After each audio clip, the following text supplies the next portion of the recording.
SOA CAH TOA. What a popular term. These are actually the three basic trigonometric identities. My name is Teacher Ben and welcome to my channel. First of all, let's take a right angled triangle. Now, the longest side is known as the hypotenuse. The side directly opposite theta. Now, theta is the angle between two lines.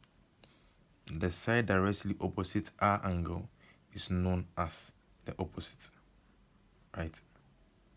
It actually goes with its name.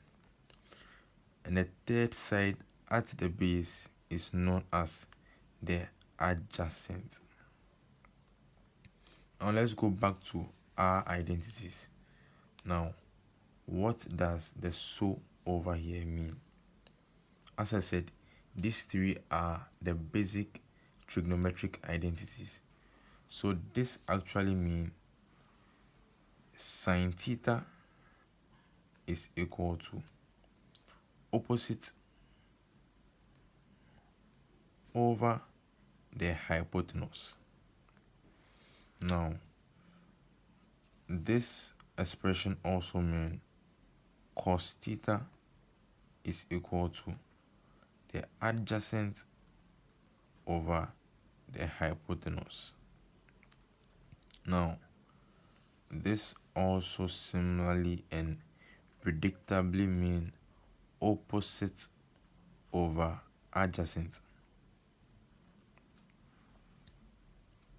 Now that we've got the three basic trigonometric identities, let's watch how these three are actually useful. Now, remember from Pythagoras theorem, we learned something like r squared is equal to x squared plus y squared. Taking the opposites to be 3, the adjacents to be 4, and the hypotenuse to be, let's take r. Now, how can we find r? So, r by Pythagoras theorem is equal to 3 squared plus 4 squared. Now, r is equal to 9 plus 16, giving us the value of r to be 5 units.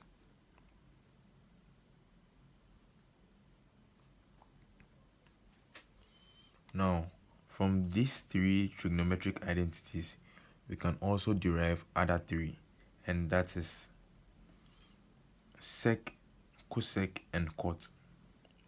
Now, cosec is actually the opposite of, the inverse of sine theta. So